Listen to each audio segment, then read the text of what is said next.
Back everyone. Today we want to take a look at the first race of F1 season 2025. So for one, it reminiscent of the 2007 F1 debut of Sir Lewis Hamilton.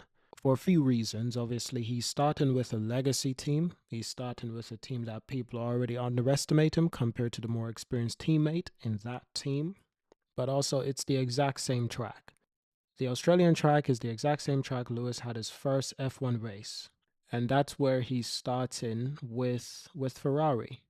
And with everything that happened after AD 21, with everything that has happened since AD 2021, it definitely feels like a reincarnation of Lewis Hamilton. He seems re-energized. He seems refocused. He seems very happy, very suited in his environment. He seems very fitted into the Ferrari brand and team.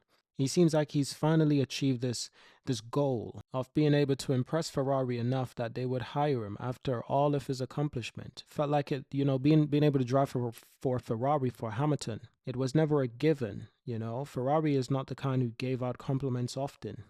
But over the years, Lewis has played it very, very cleverly. For one, Lewis doesn't make enemies in Formula One. The guy does not make enemies in Formula One unless they make enemies of themselves. People like Christian Horner, he's made himself look like a clown, and he's made an enemy of Hamilton. Fernando Alonso, I wouldn't say they're enemies, but, they could be cool, but Fernando just keeps on throwing small jabs.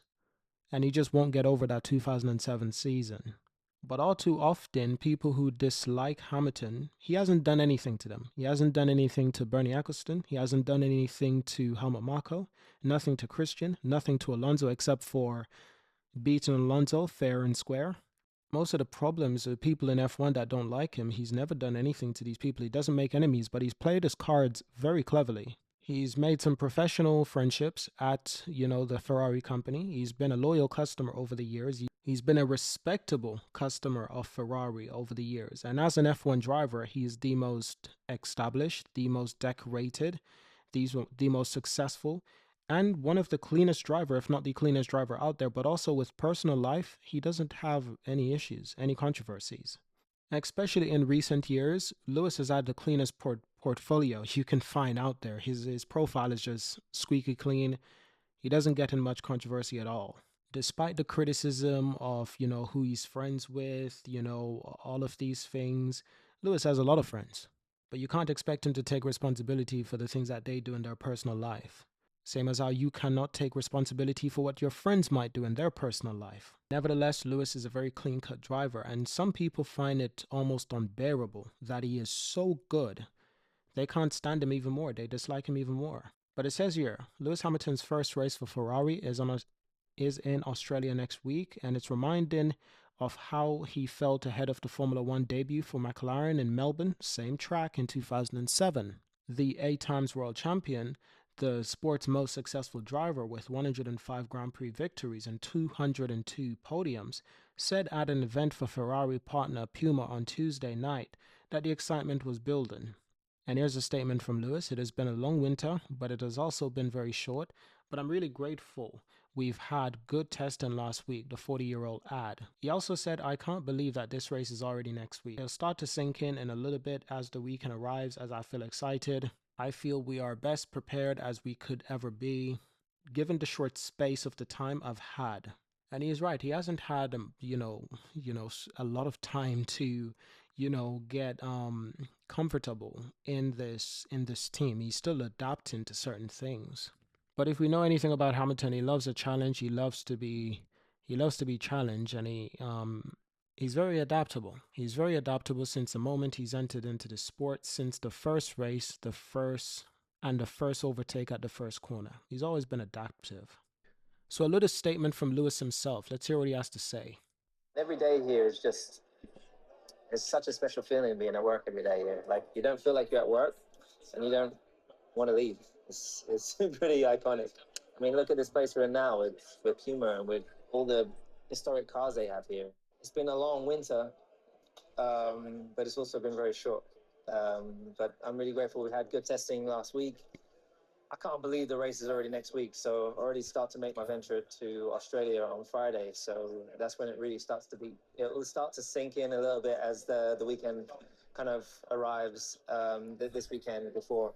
And no, but I feel excited. I feel we're as best prepared as we could be given the short space of time that I've had. There's still things to learn, but I'm just excited to get going. I love racing, so all the other stuff is stuff I love less. Racing is what I love. Being at Melbourne, it's gonna be very reminiscent of my first Grand Prix there. That's what he had to say for himself. And you know, just for a moment there, I started listening to Lewis. I noticed his accent. His accent is a British accent. There's no doubt about that. And over the years, he's been criticized for basically changing the way he speaks. This was one of the weird criticism, you know, like as if a person cannot choose how they want to speak, as if a person cannot choose to change their vocal level or even their accent, the way they pronounce certain words. But him just speaking natural, the guy sounds British as fuck. So that's always been a weird criticism. But a lot of these criticisms up from people that are secretly obsessed. You don't make that kind of criticism unless you have an obsession about someone. Ooh, they changed their accent.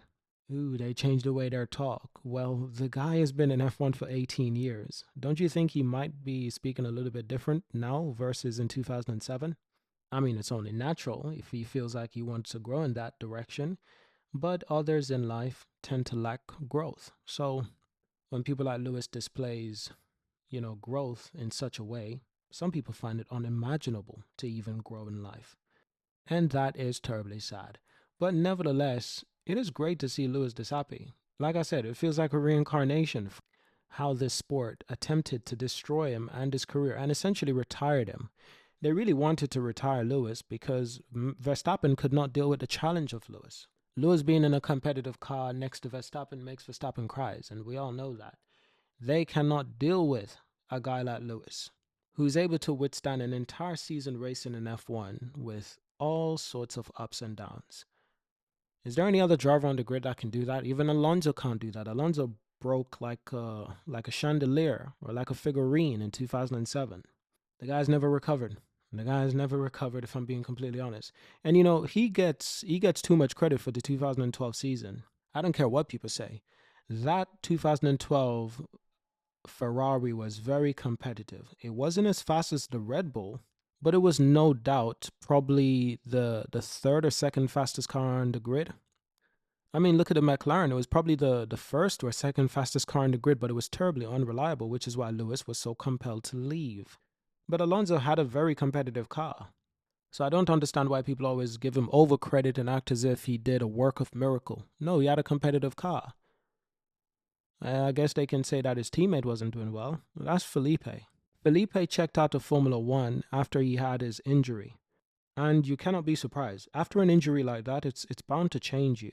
Felipe just didn't have the drive anymore. But even saying that, at that time in Ferrari, Ferrari was focusing on one man, and that was Alonso. They weren't really focused on Felipe. So Felipe couldn't even get the most out of the car. He just wasn't there anymore. Some drivers can have one good season, some drivers can have severals.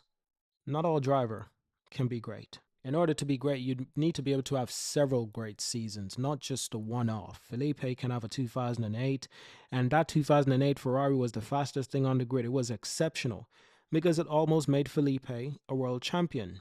And if you know anything, Felipe is a good driver, but he's not that good. Come on now. I mean, if he was that good, he would have accomplished way more in Formula One. He would have accomplished way more at other teams. If Felipe was that good, other teams would have treated him like gold. Like how they treat Lando, like how they treat, like how they treat the new kid, Kimi Antonelli. You see, that's how you treat drivers that have real potential. Look at the way they treated Oscar Piastri. But then again, look at the way they treated Bottas. Look at the way, even Raikkonen checked out after his championship bid in 2007. He checked out. Raikkonen used to be a monster. He used to be, formidable. He checked out after a while. Some drivers are not meant to be great. Raikkonen is not one of the greats.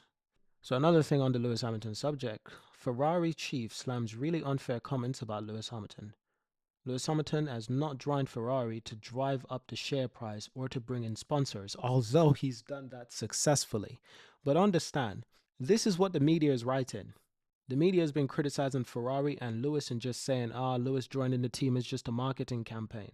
And it's really because of how powerful Lewis is, as, just he's the most marketable driver, probably one of the most marketable sports athletes in the world. You don't believe me? Let's just take a look at the Ferrari stock price. We really want to go back to the Ferrari stock price from last year. If we look at last year, when the incredible move was announced that Lewis would be going to Ferrari, Ferrari also unveiled their earnings, and it was really cleverly done.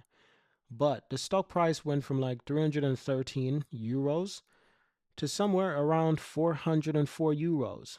And ever since then, it's been climbing. But once again, if you want to look for another spike, you look no further than this year, January the 3rd. It was 405 euros.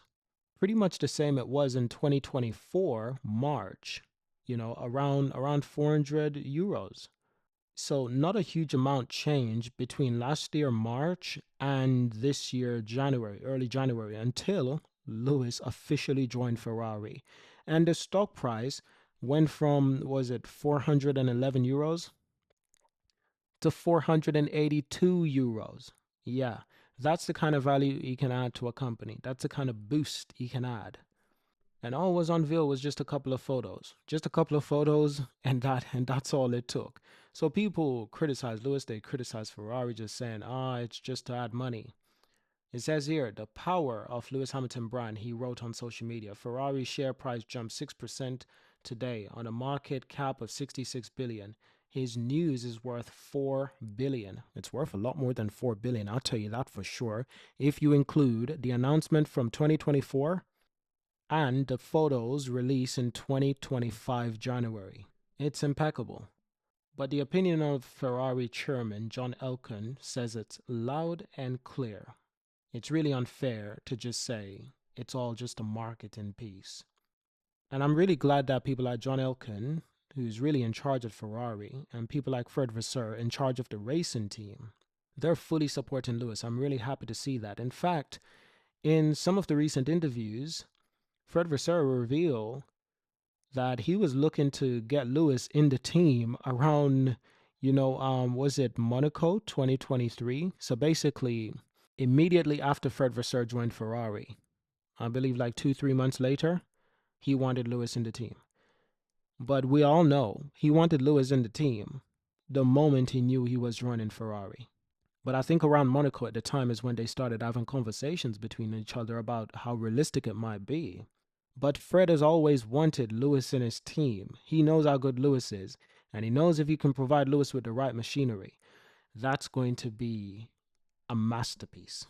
So Fred is working on something. Fred is really working on something, and it's going to be wonderful. If he helps Lewis to accomplish that 8th title on paper, because we already know Lewis is an 8-time world champion, probably exceeds that in our opinion. But it was Rob. If you're Rob, somebody's taking your shit. You can accomplish something and someone can come and steal your trophy. That's just how life works. Now, Elkan, Ferrari chairman, says that's unfair assessment as Ferrari don't need Hamilton for marketing or share price sponsorships. They have signed him solely to win race and world titles. Damn, that sounds good. I think it's really unfair to Lewis. Some of the comments saying this is a marketing operation.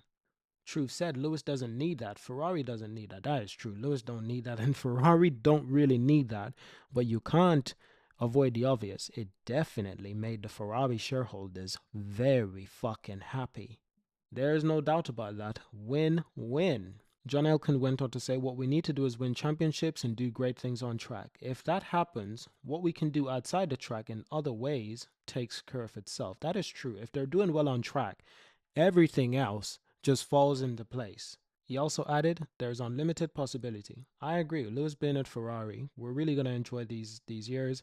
It doesn't even matter if he wins a championship or not. Just him being at Ferrari, win a couple of races.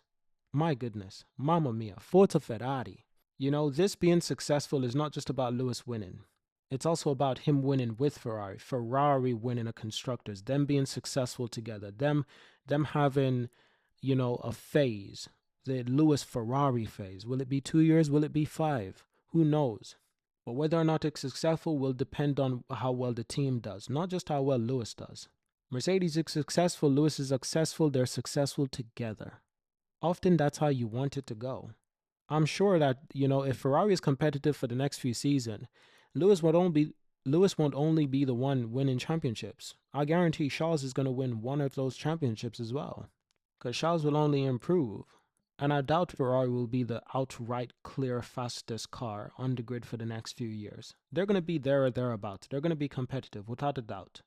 And that's what matters. Just give Lewis a competitive car. Doesn't have to be the fastest, just a competitive car. That's what you can accomplish about guys like Lewis, Senna, Verstappen, Schumacher, Alonso, Prost, you give these guys, Lada, you give these guys just a competitive car, not the fastest car, just a competitive car. God damn it, they'll make it work. So listen, we're going to stop the video here, but I do appreciate you watching today. Thank you all for subscribing and supporting the channel so far. It's been phenomenal. I will also add we are on Twitter, so please follow us over on Twitter for more updates. It's been quite a phenomenal journey so far. And I must also say, we're getting really close to 1,000 subscribers, so I'm going to thank you from now. Thank you for helping me to accomplish 1,000 subscribers. When it officially happens, we'll make an additional video or we'll do a live stream. Hope you've been enjoying the video. I look forward to making more, and I'll see you in the next one. Peace.